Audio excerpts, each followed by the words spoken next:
Assalamualaikum warahmatullahi wabarakatuh. Selamat pagi anak-anakku semua. Bagaimana kabarnya hari ini? Sehat-sehat ya semuanya ya. Ya, hari ini ada 30 orang ya peserta yang hadir di Zoom meeting hari ini ya.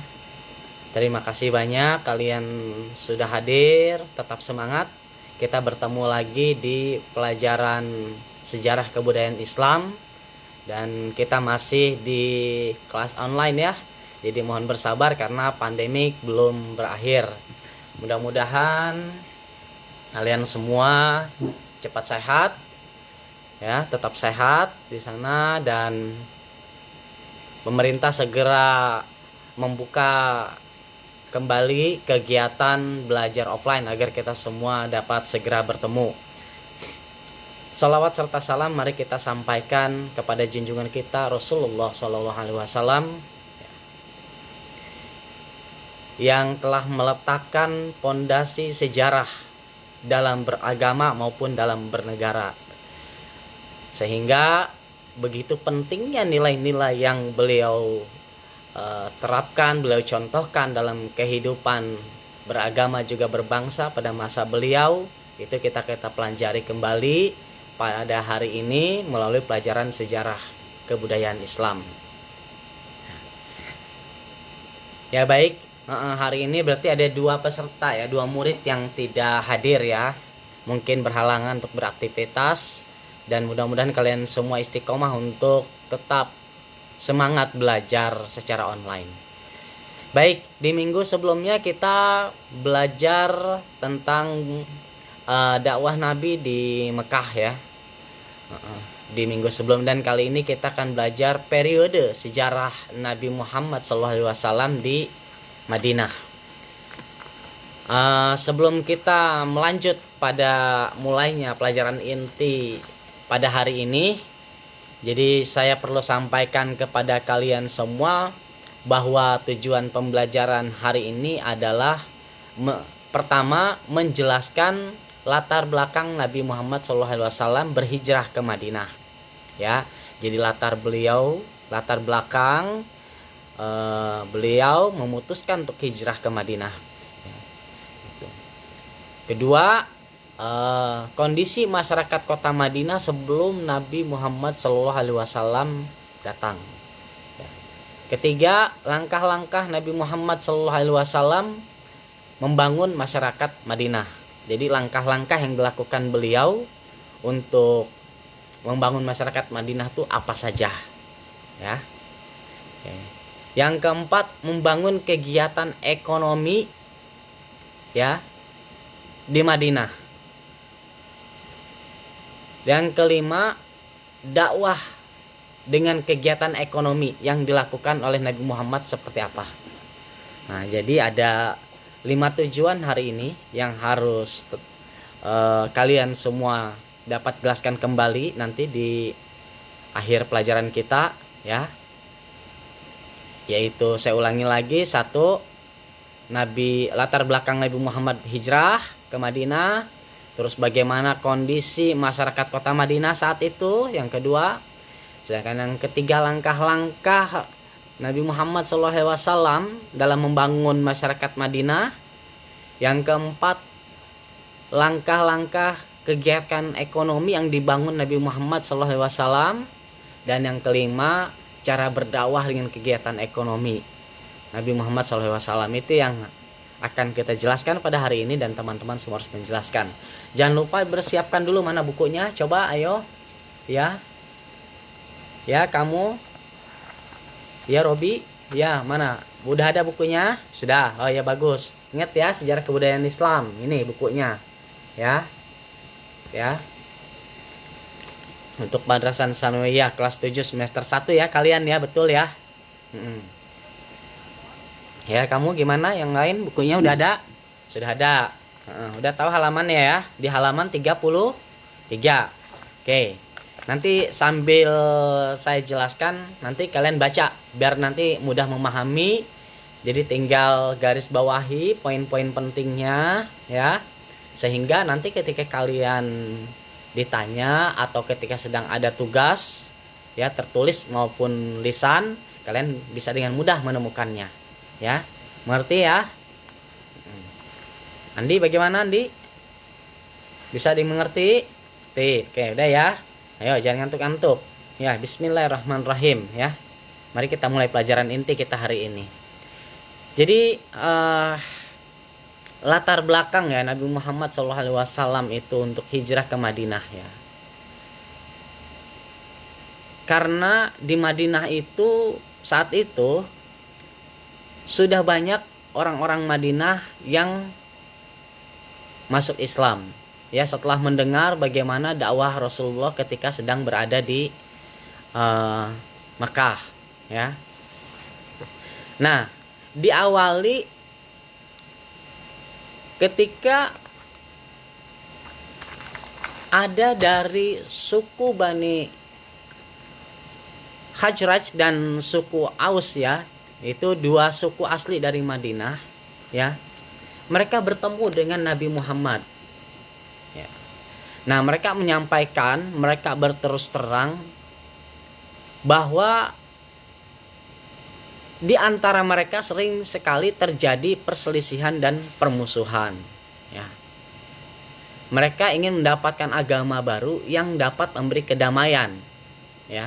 Nah, sebelumnya mereka ini adalah pemeluk agama apa? Ada yang tahu? Ya, benar, agama Yahudi dan Nasrani atau Kristen. Cuma seperti yang disampaikan oleh saya sebelumnya, saat itu walaupun mereka sudah memeluk agama Yahudi dan Nasrani, tapi mereka bukanlah pemeluk agama Yahudi atau Nasrani yang taat dan tidak melaksanakan ajaran-ajaran sesuai yang diperintahkan oleh kedua agama tersebut. Gitu. Nah, ketika mereka mendengar agama Islam, mereka tertarik. Dan pada tahun ke-12 ya, ada 10 orang dari suku Khazraj dan 3 orang dari suku Aus. Mereka ingin bertemu Nabi Shallallahu Alaihi Wasallam ya, secara sembunyi-sembunyi karena mereka takut diketahui ya, mengingat saat itu Nabi Muhammad juga masih dimusuhi oleh penduduk Mekah gitu. Dan banyak juga penduduk Mekah itu yang masih berupaya keras supaya jangan sampai Muhammad ini berdakwah di Madinah gitu. Mereka mempengaruhi orang-orang di Madinah supaya memusuhi Nabi Muhammad ya Shallallahu Alaihi Wasallam. Nah, mereka bertemu di suatu tempat yang bernama Aqobah gitu. Dan ini salah satu kejadian penting ya, di mana perjanjian Aqobah ini atau dikenal dengan Baiat Aqobah. Ini merupakan salah satu saat-saat penting agama Islam masuk di Madinah. Dan salah satu dari isi perjanjian dari orang-orang Madinah itu adalah menyebarkan agama Islam di tempat asal mereka. Gitu. Jadi pada musim haji Nabi Muhammad SAW kembali berdakwah, lalu memanfaatkan musim haji sebagai sarana menyebarkan agama Islam keluar kota Mekah. Nah, pada tahun itu orang-orang Madinah dari suku Khazraj dan suku Aus menemui Nabi Muhammad. Nah, mereka kembali bertemu lagi di Bukit Aqobah, tapi kali ini jumlahnya dengan yang lebih banyak. Jadi ini adalah pertemuan yang kedua. Ya, tadi yang pertama ada berapa orang yang bertemu? Ada 13 orang ya. 10 dari suku Khazraj dan 3 dari suku Aus. Nah, kali ini ada 73 orang kepada suku yang menghadap Nabi Muhammad SAW.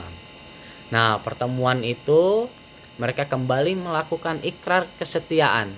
Mereka melakukan baiat kepada Nabi Muhammad SAW yang disebut dengan Baiat Aqobah kedua. Ya, dalam Baiat Aqobah kedua mereka berjanji akan setia membela dan berperang di pihak Nabi Muhammad SAW atau di pihak kaum muslimin ya.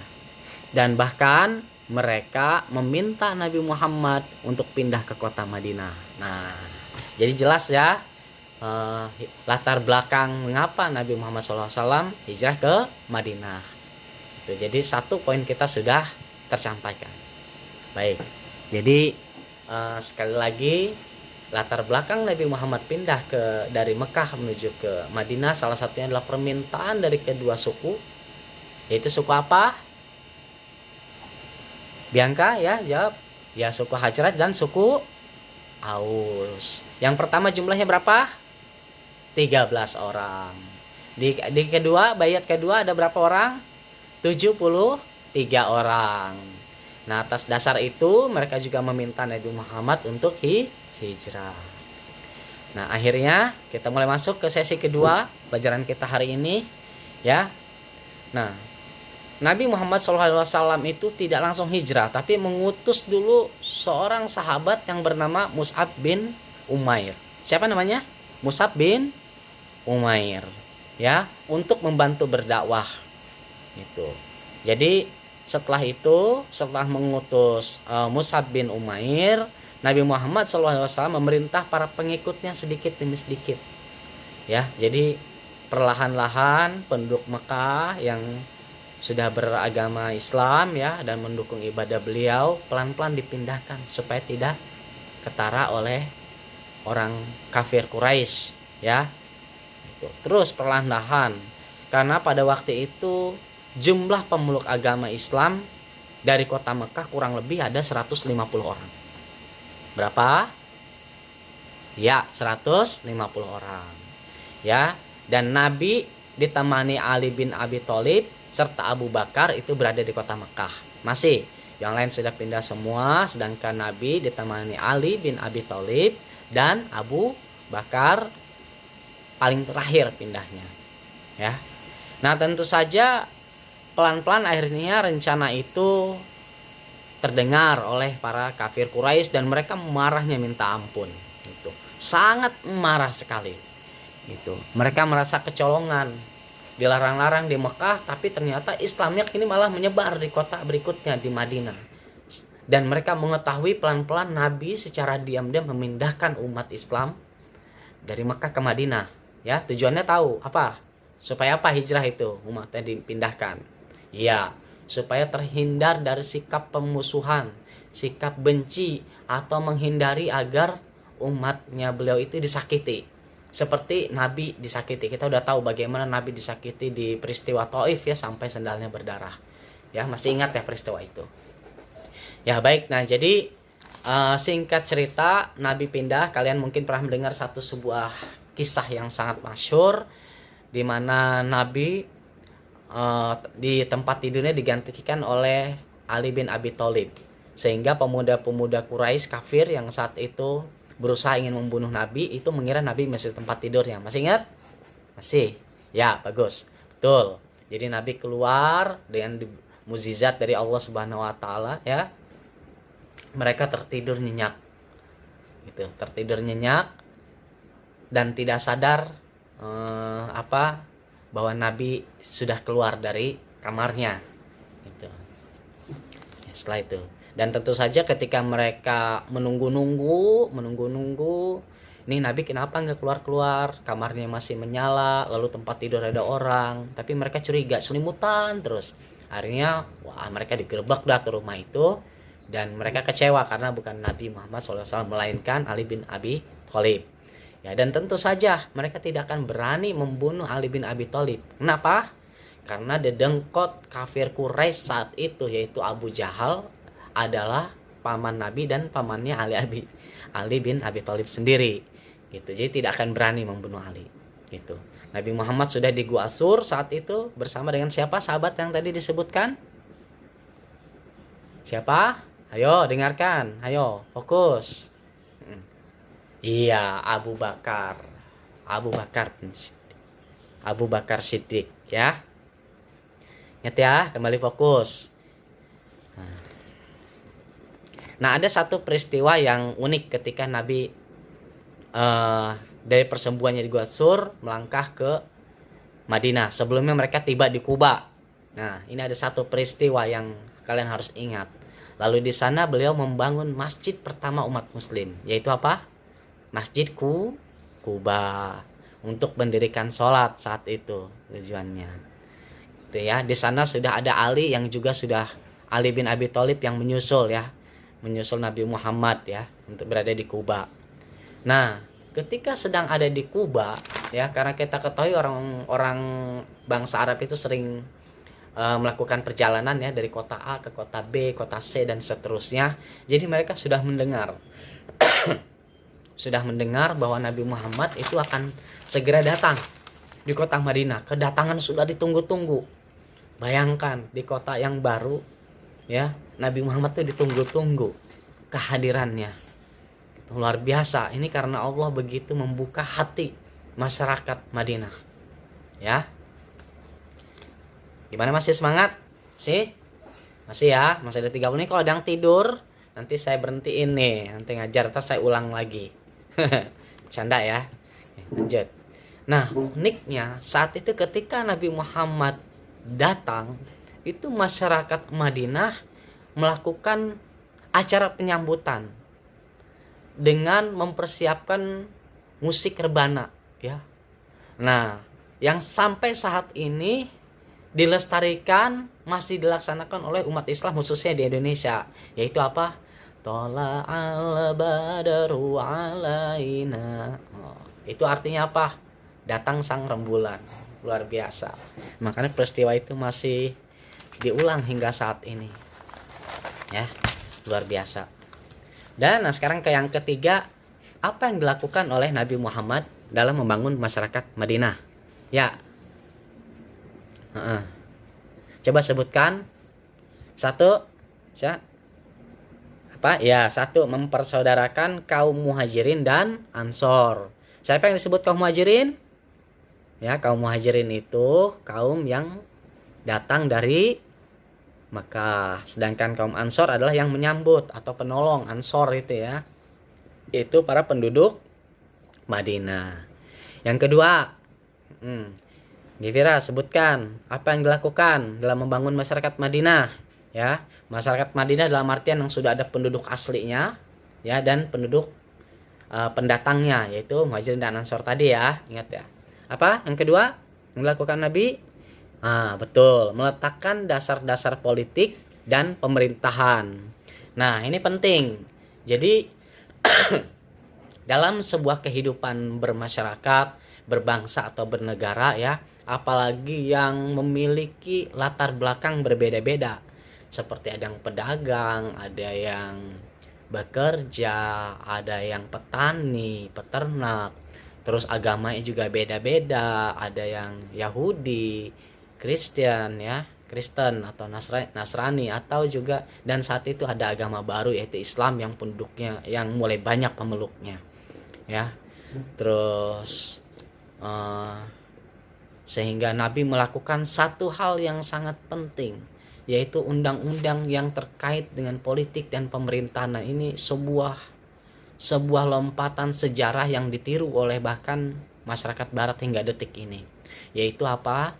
Nabi membuat peraturan yang disebut Piagam Madinah. Bahasa Inggrisnya itu Madinah Charter. Ya. Jadi di perjanjian itu isinya adalah apa? Sebutkan. Ya. Ya, benar.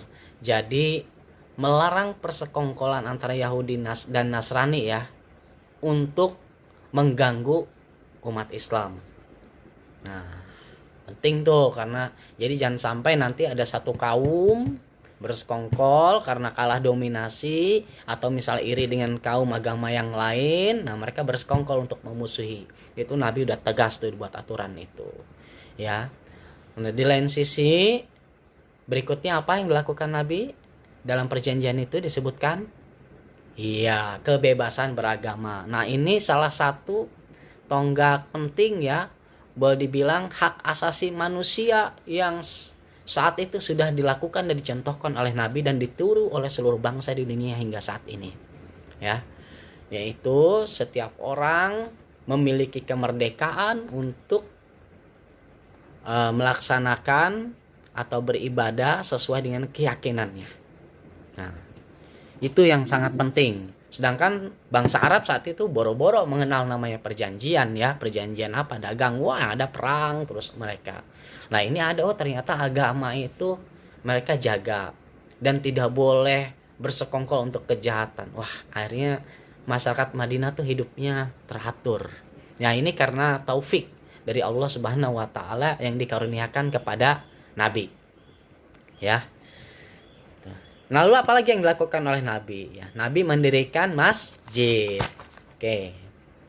Ya, yang ketiga. Yang ketiga yang dilakukan oleh nabi dalam membangun peradaban atau membangun masyarakat Madinah adalah mendirikan masjid. Nah, tujuan mendirikan masjid itu tidak semata-mata untuk tempat ibadah, ya. Oh ya, apa di sini dilakukan? Tapi kegiatan-kegiatan masyarakat khususnya yang beragama Islam itu agar dapat dikontrol dan terorganisir, ya, Nabi mendirikan masjid. Jadi masjid itulah pusat kegiatan, ya. Jadi tidak hanya tempat ibadah, ya. Masjid apa di sana? Jadi setelah Masjid Kuba, ya. Jadi masjid di Madinah atau Masjid Nabawi yang didirikan pada tahun pertama dari tahun hijrah, ya. Seperti itu. Dah. Sekarang ke sesi berikutnya, yaitu dakwah Nabi Muhammad melalui perdagangan, ya. Ya, tadi setelah membangun masyarakatnya udah selesai, lalu baru Nabi melanjutkan dakwahnya karena sesuai dengan perintah Allah Subhanahu wa taala menyampaikan secara terbuka, ya.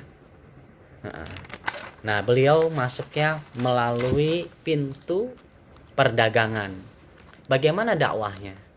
Jadi di dalam Al-Quran perdagangan itu sudah sedemikian rupa diatur, ya. Banyak hal-hal yang diatur dalam Al-Quran yang terkait dengan perdagangan. Contoh bahwa misalnya Allah Subhanahu wa taala mengatakan di dalam Al-Quran, ya, di dalam surat Al-Baqarah, yaitu surat yang kedua ayat 275, mereka kaum kafir itu berkata bahwa jual beli sama dengan riba. Padahal Allah Subhanahu wa taala telah menghalalkan jual beli dan mengharamkan riba. Jadi jual beli itu bukan riba, disampaikan ya dalam Al-Quran, dan merupakan sebuah hal yang terpisah. Jual beli, riba adalah riba. Jual beli itu halal, sedangkan riba itu haram. Gitu. Nah, lalu di dalam perdagangan dakwah Rasulullah seperti apa lagi? Nah, ketika dalam waktu sholat Jumat, ya, waktu sholat Jumat tiba, ya. Nah, itu umat itu dihimbau oleh Nabi untuk stop dulu perdagangannya ketika azan. Sebelum azan, stop. Dagang ya udah stop semua, nanti setelah Jumatan dulu, setelah Jumatan baru selesai. Nah, itu contoh. Itu contoh juga, contoh dakwah gitu, bahwa kalau bekerja itu harus ingat waktu juga. Seperti itu. Nah, udah, itu contoh di perdagangan ya, jelas ya. Jadi Nabi menganjurkan agar umatnya untuk jujur dalam berdagang, ya, tidak melakukan riba di dalam perniagaannya, dan tetap mengutamakan ibadah, ya, ketika kewajiban sudah memanggil. Nah, khususnya seperti sholat Jumat tadi. Nah, yang kelima adalah faktor keberhasilan Nabi Muhammad SAW. Nah, apa-apa saja faktor-faktor dari keberhasilan Nabi Muhammad SAW berdakwah di Madinah, ya. Oke. Ada berapa di situ? Ada banyak ya, ada 10 kurang lebih. Ada 12 ya. Yang pertama, tidak memisahkan antara ucapan dan perbuatan. Nah, nanti kalian bisa baca di situ, ini akan menjadi tugas kalian, ya, untuk dijelaskan kembali, ya. Yang kedua, pemberani, ya. Yang ketiga, kebenaran isi yang disampaikan. Yang keempat, fasih lidahnya, ya. Jadi kefasihan lidah Rasulullah SAW, ya, adalah sebagaimana ungkapannya, ya, ucapannya terang dan jelas, suaranya teratur dan perlahan, sehingga apa yang disampaikan beliau bisa dihafal oleh pendengarnya. Maka jika ucapan itu penting, beliau mengulanginya sampai 3 kali atau lebih, gitu, dan seterusnya. Yang kelima, tawadu, yaitu rendah hati. Yang keenam, cerdas, sempurna akalnya. Itu. Yang ketujuh, dakwah dengan kelembutan. Yang kedelapan apa sebutkan? Ya, kamu Khadijah, sebutkan apa yang kedelapan? Memiliki keyakinan. Nah, kamu Fatoni, sebutkan yang kesembilan, akhlak yang baik. Selanjutnya Fauzi, yang ke-10 apa? Ya, dibaca apa? Meninggalkan perbuatan dosa dan maksiat. Ya, yang ke-11 apa? Semuanya baca. Ya, memiliki keikhlasan. Dan yang ke-12 memiliki kesabaran dalam berdakwah. Tuh, ya. Nah, baik, sebelum saya tutup pelajarannya, tidak terasa ya sudah hampir setengah jam kita bergabung di kelas ini. Tetap semangat ya. Nah, ibroh apa atau pelajaran apa yang bisa kita ambil dari pelajaran kita hari ini, ya? Jadi pada zaman Nabi Muhammad, para pedagang berdatangan dari berbagai penjuru dunia, gitu. Jadi seperti Cina dengan jalur sutranya. Jadi udah banyak tuh, emang banyak bangsa-bangsa yang dari dulu sudah dikenal sebagai pedagang ya, seperti Cina, seperti yang kalian sudah tahu bagaimana mereka juga terkenal lah sampai saat ini, rata-rata mereka itu pedagang. Jadi nggak heran karena dari zaman Nabi pun bahkan sudah banyak pedagang Cina itu datang ke negeri Arab ya, menjual produk-produk mereka seperti sutra misalnya, hasil-hasil perkebunan, teh dan seterusnya ya. Lalu India juga datang membawa rempah-rempah, dan mereka membawa dari Gujarat itu membawa dari Nusantara. Jadi orang India, orang Cina juga datang ke Nusantara beli rempah-rempah, beli hasil alam, lalu mereka jual lagi ke negerinya mereka, juga ke negeri Arab saat itu. Jadi proses ekspor, impor dan ekspor saat itu sudah dikenal ya. Gitu. Jadi cuma bukan saat ini. Sekarang aja pakai istilah ekspor dan impor, tapi zaman dulu pun sudah ada. Gitu. Nah, belum lagi dari pihak Romawi ya, yang saat itu Romawi Bizantium dengan pusatnya di Konstantinopel, tahu kalian? Tahu ya, Konstantinopel itu ada di Turki sana. Nah, terus kota Damaskus di Syria juga menjadi tempat perdagangan antara barat dan timur. Sedangkan Madinah menjadi tempat yang dilalui oleh para pedagang. Jadi pusat perdagangan seperti di pelajaran yang lalu bahwa Syria adalah pusat perdagangan ya, juga dengan Yaman. Nah, Madinah ini menjadi tempat yang dilalui oleh para pedagang itu, sehingga otomatis Madinah menjadi pasar ekonomi tersendiri ya. Ya, demikian ya anak-anakku sekalian, pelajaran kita pada hari ini. Kita sudah mempelajari beberapa hal. Semoga bisa diterima teman-teman semua, adik-adik semua, kalian semua bisa menangkap pelajaran hari ini, membaca kembali, mampu menyimpulkan ya, dan menyerap nilai-nilai, contoh-contoh dari Rasulullah SAW melalui pelajaran di hari ini. Gitu. Dan saya berikan tugas kalian itu di soal uji kompetensi. Di situ ada soal pilihan ganda, kalian isi ya. Nanti dikumpulkan besok ya. Dikumpulkan besok, ada 40 soal di situ, tidak banyak ya. Jangan lupa dibaca ya. Lalu nanti akan saya lakukan penilaian. Oke, sebelum saya tutup ada pertanyaan? Bianca, Gevira ada pertanyaan? Ozi, Otoni, Abdul Majid, ya semuanya ada pertanyaan? Jangan malu ya, tidak ada? Baik, kalau gitu pelajaran hari ini saya tutup. Terima kasih banyak kalian sudah menyimak ya, dan tetap bersabar, kita akan segera bertemu nanti belajar secara offline ya di kelas ya, insya Allah. Mohon maaf atas segala kekurangan. Billahi taufik wal hidayah. Assalamualaikum warahmatullahi wabarakatuh.